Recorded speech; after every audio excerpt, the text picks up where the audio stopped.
Good morning friends. स्वागत है एक बार फिर से आप सबका हमारे YouTube चैनल पे। इस सेशन में हम रसायन विज्ञान से संबंधित एक टॉपिक पढ़ रहे हैं जिसका नाम है दैनिक जीवन में रसायन। दैनिक जीवन में रसायन से संबंधित हमने कुछ एक पदार्थों के बारे में अध्ययन कर लिया है, कुछ एक बाकी हैं जिनका हम आज अपनी इस कक्षा में अध्ययन करेंगे। तो आइए चलते हैं।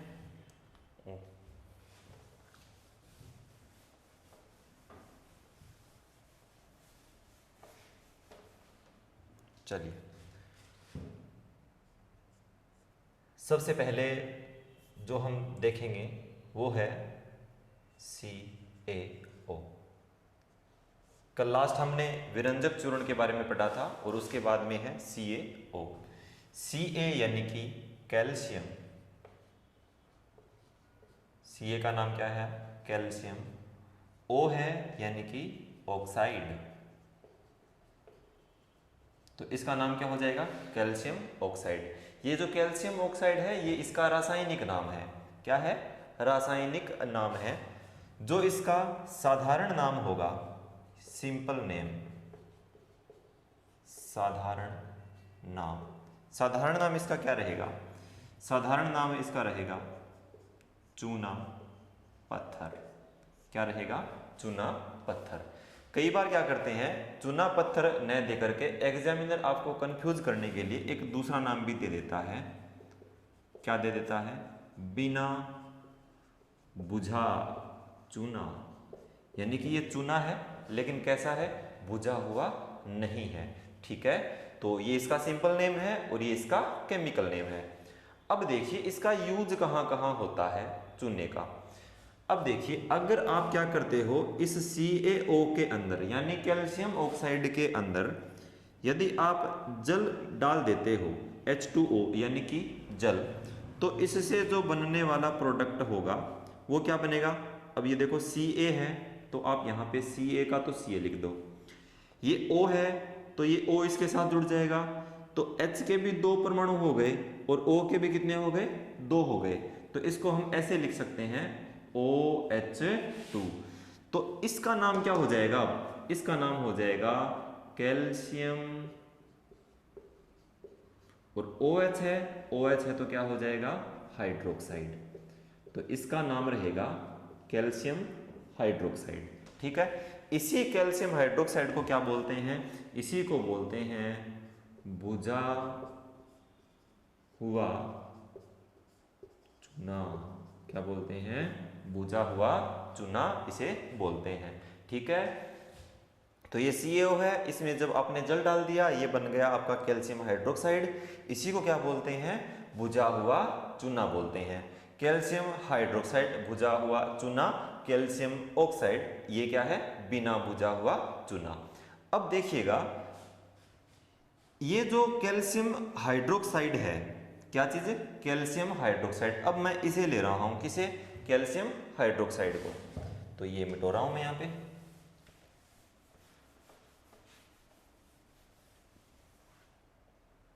आगे अगर मान लो मैं ये ले लूं, क्या?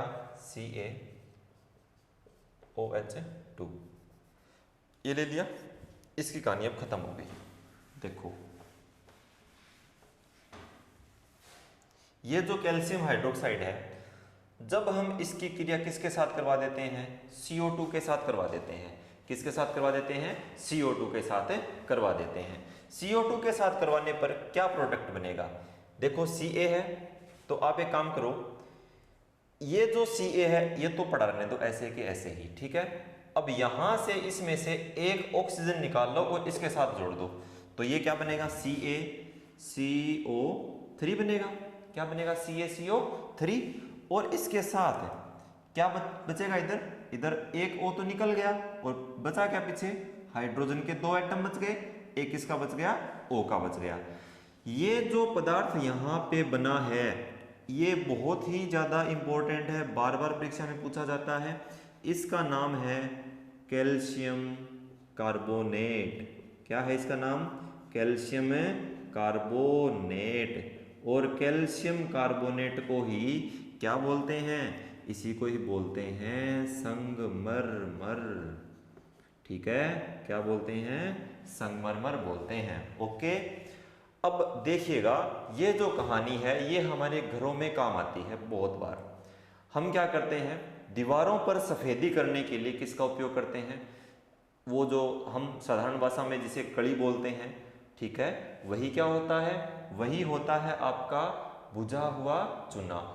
और वो जो बुझा हुआ चूना है उसमें पानी की मात्रा बढ़ा देते हैं। क्या कर देते हैं, पानी की मात्रा बढ़ा देते हैं, और पानी की मात्रा और वो जो विलयन तैयार हुआ है उसे हम दीवारों के ऊपर मतलब रगड़ देते हैं। दीवारों के ऊपर रगड़ देने से वो जो दीवार के ऊपर जो पदार्थ जमेगा वो वायु में उपस्थित क्या, CO2, वायु में उपस्थित क्या, CO2। अब ये पदार्थ तो दीवार पे है, ये दीवार वाला जो पदार्थ है ये इस CO2 के साथ क्रिया करेगा, और इस CO2 के साथ क्रिया करके क्या बना देगा, कैल्शियम कार्बोनेट बना देगा। यानी कि वहां पर किसका निर्माण होगा, इस संगमरमर का निर्माण होगा। तो एक जो चमकदार बहुत ज्यादा चमकीली जो परत आती है ऊपर जो हमें दिखाई देती है, वो किसके कारण दिखाई देती है, इस संगमरमर के कारण दिखाई देती है। ठीक है, तो ये बात आपको ध्यान में रखनी है। पूरी कहानी समझ में आ गई होगी, एक बार मैं फिर से रिपीट कर रहा हूं। शुरुआत में हमारे पास चूना पत्थर था, चूने पत्थर की क्रिया यानी कि कैल्शियम ऑक्साइड की क्रिया हम किसके साथ करवाते हैं, जल के साथ करवाते हैं। तो क्या बनता है, बुझा हुआ चूना बनता है, या फिर क्या बनता है, कैल्शियम हाइड्रोक्साइड बनता है। फिर क्या करते हैं, कैल्शियम हाइड्रोक्साइड की क्रिया किसके साथ करवाते हैं, CO2 के साथ करवाते हैं। क्या बनता है, कैल्शियम कार्बोनेट बनता है और जल बाहर निकल जाता है। ये क्या बन गया, कैल्शियम कार्बोनेट बन गया, और इसी को क्या बोल देते हैं, संगमरमर बोल देते हैं। ठीक है, तो ये जो कहानी है ये आपको ध्यान में रखनी है। कई बार क्या होता है, इससे थोड़ा घुमा के क्वेश्चन भी आ जाता है। ठीक है, कैसे कि जो कैल्शियम हाइड्रोक्साइड है वो किसके साथ अभिक्रिया करके सफेदी प्रदान करता है, तो आपका आंसर क्या होगा कि सर CO2 के साथ। कई बार ऐसा भी आ जाता है कि चूना पत्थर किसके साथ अभिक्रिया करके बिन बुझा हुआ चूने का निर्माण करता है, तो आपका आंसर क्या होगा कि सर ये तो क्या रहेगा, क्या रहेगा, जल रहेगा। सीधी सी कहानी यही है। ओके, तो इससे आगे चलते हैं। ठीक है, अगला जो है अपना वो ले लेते हैं, चलो फिटकरी। क्या ले लेते हैं, फिटकरी, ये भी हमें पढ़ना है। देखिएगा फिटकरी जो होती है ना उसका फॉर्मूला क्या होता है, तो उसका फॉर्मूला होता है K2SO4 Al2SO4 का होल थ्राइज और 24H2O। काफ़ी लंबा चौड़ा सूत्र है। K2SO4 Al2SO4 का होल थ्राइज और 24H2O। ठीक है, ये किसका फॉर्मूला है, फिटकरी का फॉर्मूला है। ये जो फिटकरी का फॉर्मूला होता है और इसका जो साधारण नाम होता है,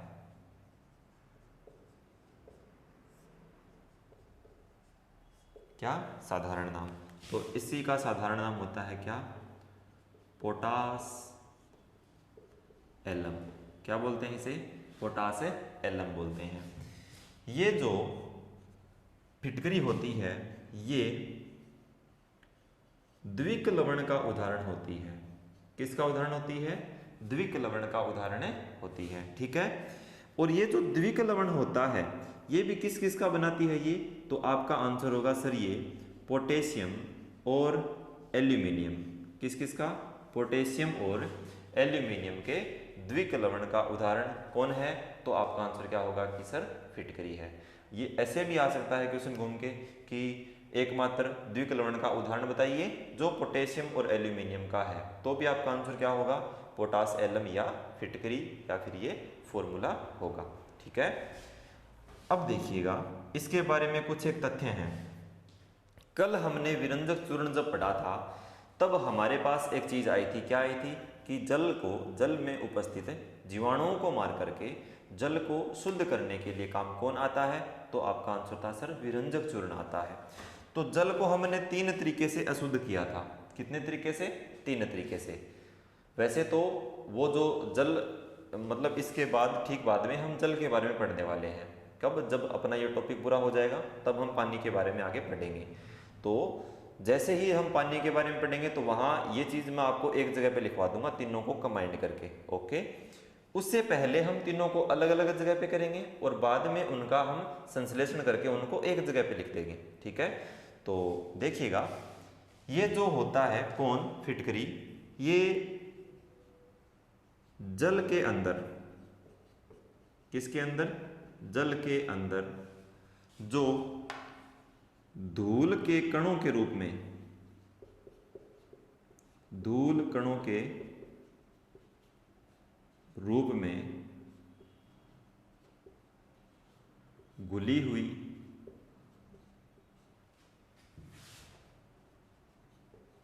अशुद्धियों को,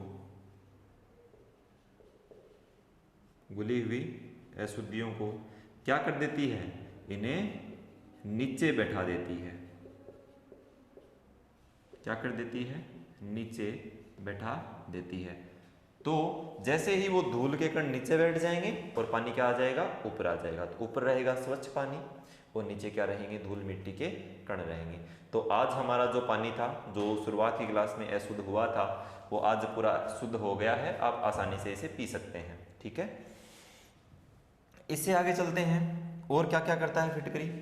तो फिटकरी जो होती है ना, वो गर्म करने पर, क्या करने पर? गर्म करने पर क्या हो जाती है? फूल जाती है। गर्म करने पर क्या हो जाती है? फूल जाती है। इसका रीजन क्या है? गर्म करने पर फिटकरी क्यों फूलती है? देखिएगा, यहां पर आपको ये जो 24 जल के अणु दिखाई दे रहे हैं, क्या दिखाई दे रहे हैं? 24 जल के अणु जो आपको दिखाई दे रहे हैं, इन अणुओं को बोलते हैं क्रिस्टलन जल। क्या बोलते हैं इसे? क्रिस्टलन जल बोलते हैं। तो फिटकरी में क्रिस्टलन जल की मात्रा अधिक होती है, इसी कारण फिटकरी गर्म करने पर फूल जाती है।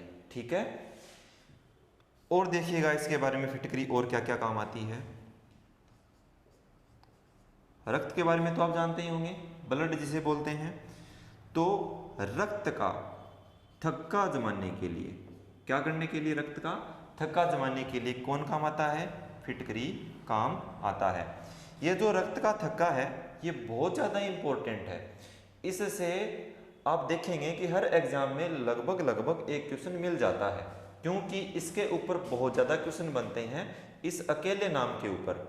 हालांकि उन सब का आंसर फिटकरी नहीं होता है, उन सब का आंसर अलग अलग होता है। जैसे मैं आपको एक दो क्वेश्चन बोल के बताऊंगा, उनके आंसर नहीं बताऊंगा, क्योंकि जैसे जैसे टॉपिक आते जाएंगे, अपना तो यही काम है, पहले हम सस्पेंस पैदा करते हैं कि आगे क्या होने वाला है, वो बताएंगे आपको, आपके मन में थोड़ी उत्सुकता बढ़ेगी।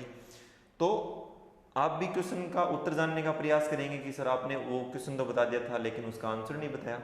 तो मैं थोड़ा सा आपको वो हिंट दे रहा हूँ कि आपको करना क्या है, खुद से क्या करना है। ये तो मैंने बता दिया कि रक्त का थक्का जमाने के लिए काम आती है। कब काम आती है? तो आपने देखा ही होगा, जब हम हजामत करवाने के लिए नाई के पास जाते हैं और भूलवश वो क्या लग जाता है? कट लग जाता है, तो वो क्या करता है? अपने पास एक पत्थर रखता है और वो जो पत्थर होता है वो हमारी त्वचा के ऊपर क्या करता है? रगड़ता है। रगड़ने के बाद जो रक्त अंदर से आ रहा था उसका क्या जम जाता है? थक्का जम जाता है। तो ऐसा ही सीन कुछ यहाँ भी होता है। ये तो फिटकरी की कहानी हो गई। वो फिटकरी रखता है अपने पास, जैसे ही चोट लगी वैसे ही क्या कर देगा? लगा देगा, तो क्या जम जाएगा? रक्त का थक्का जम जाएगा। अब अलग अलग चीजें हैं, जैसे मानव की जो रुधिर वाहिनियां होती हैं उनमें रक्त क्यों नहीं जमता? जैसे चोट लग गई, हमने कुछ भी नहीं लगाया तो बाहर आते ही रक्त क्यों जम गया? जैसे मान लो हमने ब्लड डोनेट किया, तो डोनेट करने के कारण जो ब्लड बैंक था वहां पे ब्लड क्यों नहीं जमता? जब एक मच्छर हमारा खून चूसता है, मच्छर हमारा खून चूसता है, तो उसके शरीर में हमारा खून क्यों नहीं जमता? ये सारे जो सवाल है ना, ये सारे जो सवाल बार बार परीक्षाओं में घूम घूम के आते हैं। अरे आते हैं कि नहीं आते हैं? आते हैं ना, आपने देखे भी होंगे। अगर आपने प्रीवियस ईयर पेपर उठाए होंगे तो आपने ये चीज जरूर नोट की होगी कि रक्त के थक्के से संबंधित बहुत सारे क्वेश्चन आते हैं ना। तो आपको इन क्वेश्चन का पता लगाना है, इन क्वेश्चन का आप खुद से पता लगाएंगे, ठीक है। मैं ये काम आपको सौंप रहा हूं, ये आपका होमवर्क है, ओके। तो ये जो सिस्टम है ये सारा का सारा किसके अंतर्गत आता है, फिटकरी के अंतर्गत आता है, ओके। यहां पर आपको इसके बारे में इतना ही पढ़ना है। चलिए नेक्स्ट पे चलते हैं। अपना जो दैनिक जीवन में रसायन से संबंधित कुछ एक पार्ट है, उसमें कुछ एक यौगिक है, वो हमने लगभग कवर कर लिए हैं। कोई एक दो और बचा है तो उनको भी अब कर लेते हैं, ठीक है। तो आज अपना ये जो दैनिक जीवन में रसायन से संबंधित पार्ट है ये अपना कंप्लीट हो जाएगा। आपके कोई भी डाउट है तो आप कमेंट बॉक्स में लिख सकते हैं या फिर कॉल करके नोट करवा सकते हैं, ठीक है। आइए अगले पे चलते हैं। जो अगला अपना पार्ट रहेगा वो रहेगा क्या, वो रहेगा जिप्सम। क्या रहेगा, जिप्सम। जिप्सम का फॉर्मूला क्या होता है, तो आप कहेंगे कि सर ये होता है CaSO4 और 2H2O। तो देखिएगा Ca यानी कि कैल्शियम, रट्टा नहीं मारना है किसी चीज का, बस समझते जाना है कि ये कैल्शियम कहाँ से आया है, कैल्शियम। SO4 यानी कि सल्फेट, 2 है तो क्या आएगा, पहली क्लास में बताया था, 2 है तो क्या आएगा, 2 है तो क्या आएगा बताइएगा, 2 है तो क्या आएगा, डाई आएगा, 2 है तो क्या आएगा, डाई आएगा। और H2O है तो इसकी जगह क्या लिख सकते हो आप, इसकी जगह आप लिख दोगे हाइड्रेट। क्या लिख दोगे, hydrate. Calcium sulphate dihydrate, या फिर इसे क्या बोल सकते हैं, जिप्सम भी बोल सकते हैं। देखिएगा जब हम इस जिप्सम को गर्म करते हैं, क्या करते हैं, गर्म करते हैं, तो इसको क्या करेंगे, गर्म करेंगे। किसको गर्म करेंगे, CaSO4.2H2O को जब हम गर्म करते हैं, गर्म भी कितने ताप पर करते हैं, तो मैं यहाँ पे टेम्परेचर लिख रहा हूँ 373 केल्विन से लेकर के इसका टेम्परेचर और बढ़ाते जाते हैं लगभग 393 केल्विन। इनके बीच की एक स्टेज होती है, आपको अप्रोक्सीमेट ये पूरी रेंज आपको ध्यान में रखनी है। इनके बीच में से अगर कोई संख्या आए तो उस पर टिक मारना है। 373 से 393 केल्विन पर गर्म करने पर ये CaSO4 जो है वो किस में बदल जाएगा, देखिएगा ये बदल जाएगा CaSO4.1/2 यानी कि हाफ H2O। आप बोलेंगे सर आपने तो ये तो सेम रख दिया, हाँ भैया ये सेम रख दिया। यहाँ पे जल के 2 अणु थे, उसमें से मैंने एक जो चौथा हिस्सा है 2 का वो रख लिया, बाकी हवा में उड़ा दिया। तो अब इसका नाम क्या हो जाएगा, तो इसका नाम देखिएगा, ये जो कैल्शियम सल्फेट हमने इतने के लिए लिखा था तो वो तो क्या रहेगा, सेम रहेगा। तो देखो इसका जो नाम रहेगा वो इतना तो रहेगा सेम, कितना, कैल्शियम सल्फेट। कैल्शियम सल्फेट तक तो क्या रहेगा, सेम रहेगा। अब ये आधा जल का अणु है तो इसके लिए आप क्या लिखेंगे, अर्ध हाइड्रेट। क्या लिखेंगे, अर्ध हाइड्रेट। कैल्शियम सल्फेट अर्ध हाइड्रेट किसका नाम हो जाएगा, जो ये पदार्थ बना है इसका नाम हो जाएगा। और इसे हम अपनी भाषा में या फिर यूं कह दें कि इसका दूसरा नाम क्या है, तो इसका दूसरा नाम है POP, प्लास्टर ऑफ पेरिस।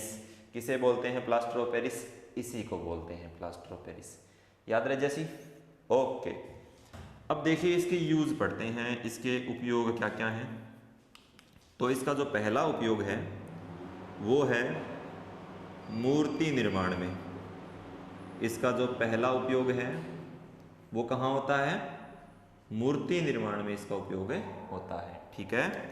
इसका जो अगला उपयोग है वो होता है, वो एक लास्ट में बताऊंगा मैं आपको, एक वो थोड़ा इम्पोर्टेंट है, हड्डियों की चिकित्सा में। कहाँ होता है, हड्डियों की चिकित्सा में इसका उपयोग होता है। अब तीसरा जो अपना बच गया वो है अग्निशमन यंत्र में। कहाँ है, अग्निशमन यंत्र में। तो इसका जो तीसरा और सबसे जो मोस्ट इंपॉर्टेंट है वो कौन सा है, अग्निशमन यंत्र, ठीक है। एक आप देखते हो कि भवन निर्माण में भी इसका उपयोग होता है, मकान वगैरह बनाने में, सीलिंग वगैरह करते हैं छतों की, उसमें भी इसका उपयोग होता है, ठीक है। तो ये कुछ प्लास्टर ऑफ पेरिस के उपयोग हैं, ठीक है। यहाँ पे देखिएगा ये जो मैंने लिखा है हड्डियों की चिकित्सा में, हड्डियाँ जब मान लो हड्डी यहाँ से फ्रैक्चर हो गई, तो फ्रैक्चर होते ही हम डॉक्टर के पास जाते हैं। वो क्या करता है कि आपकी हड्डी को पहले अंदर से जोड़ेगा, अंदर से जोड़ने के बाद उसके ऊपर प्लास्टर का जो ये जो प्लास्टर ऑफ पेरिस है इसकी एक परत चढ़ा देता है, तो हम बोलते हैं कि प्लास्टर करवा के लेके आया है। वो जो प्लास्टर ऊपर लगाता है वो बस इतना काम करता है कि आपका ये जो हाथ है ये क्या रहे, सीधा रहे, हिले डुले नहीं, बस इसलिए लगाया जाता है, बाकी और कोई मतलब उसका नहीं है। वो कोई हड्डी के अंदर घुस के उसको ठीक नहीं करता है, वो उस हड्डी को सीधा रखने के लिए होता है। तो आपको कहीं ऐसा लगता हो कि ये प्लास्टर है ये इसके अंदर जा जाके इसको ठीक करके आता होगा, ऐसे कोई कहानी नहीं है। ये ऊपर रहता है और ऊपर रहकर ही इसे क्या कर देता है, सीधा रखता है, और हड्डी जो होती है वो अपने आप ठीक हो जाती है। ठीक है, वो तो अंदर से डॉक्टर पहले उसको जोड़ देता है। और ये जो अग्निशमन यंत्र तीसरी बार नाम आया है, ये मैंने बोला था ना, ये कौन सी बार आया है, तीसरी बार। सबसे पहले कहाँ आया था, सबसे पहले आया था CO2 में, आया था कि नहीं आया था, आया था। फिर कहाँ पे आया था, फिर आया था ये NaHCO3 में, सोडियम बाई कार्बोनेट में। और अब कहाँ आया है, प्लास्टर ऑफ पेरिस में। आगे नहीं आएगा, आगे नहीं आएगा। क्यों, क्योंकि इसमें सिर्फ और सिर्फ ये 3 ही क्वेश्चन बनते हैं। अग्निशमन यंत्र में प्रयुक्त पदार्थ कौन कौन से हैं, तो ये NaHCO3 है, CO2 है और प्लास्टर ऑफ पेरिस है। ओके, तो ये जो जिप्सम और ये जो प्लास्टर ऑफ पेरिस है ये मेरी तरफ से कंप्लीट है। आइए एक दो और देख लेते हैं। जैसे कई बार क्या होता है, एक पीछे एक एग्जाम हुआ था उसमें चिल्ली साल्ट पीटर का फॉर्मूला पूछ लिया था, तो अब उस चिल्ली साल्ट पीटर को भी देख लो कि वो देखिएगा, चिल्ली साल्ट पीटर क्या है, चिल्ली साल्ट पीटर। तो इसका जो फॉर्मूला होगा वो क्या होगा, NaNO3।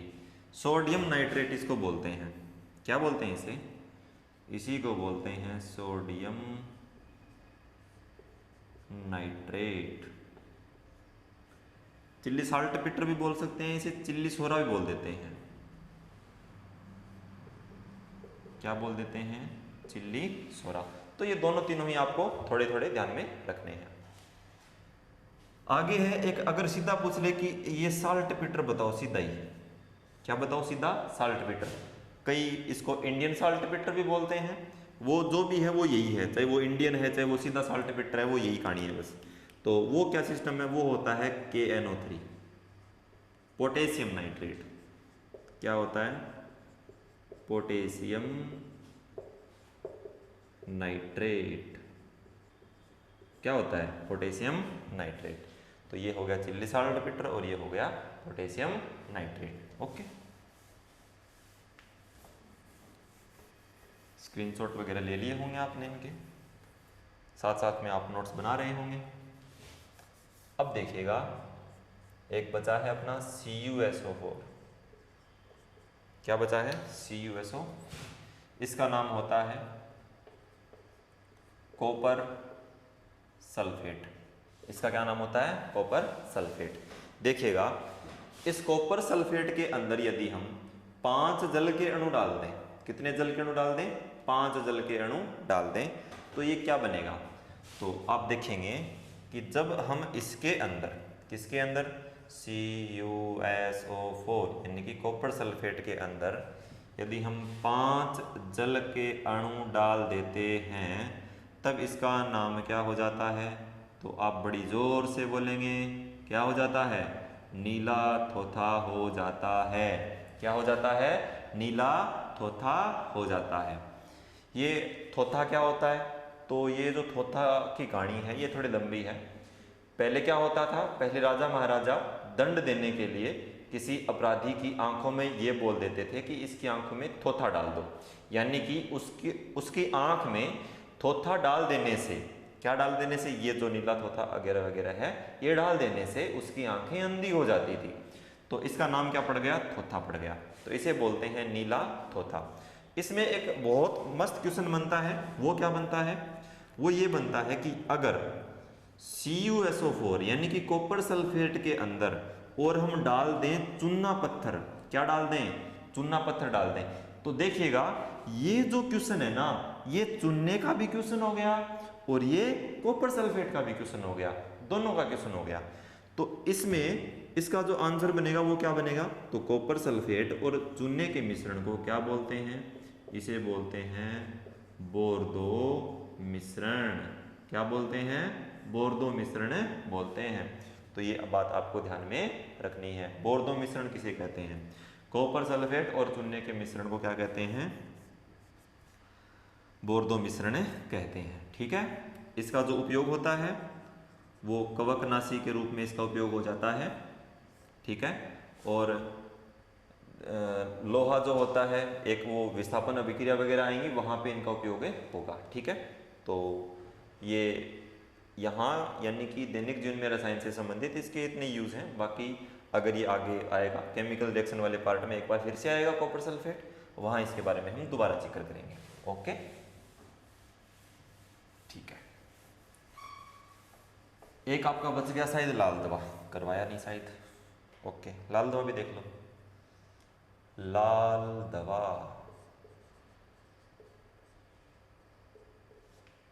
लाल दवा जो होती है उसका फॉर्मूला होता है KMnO4। क्या होता है, KMnO4। इसी को बोलते हैं, मतलब ये इसका केमिकल नेम है, पोटेशियम परमैंगनेट। क्या बोलते हैं इसे, पोटेशियम परमैंगनेट बोलते हैं। इसमें डाउट कहाँ होता है पता है, इसमें एक very very most important question बनता है, वो बनता है इसके कलर का। किसका बनता है, कलर का, कि इसका रंग कैसा होता है। तो लाल दवा का जो रंग होता है ना, वो ये जो लाल नाम नहीं है क्या, ये खराब करता है।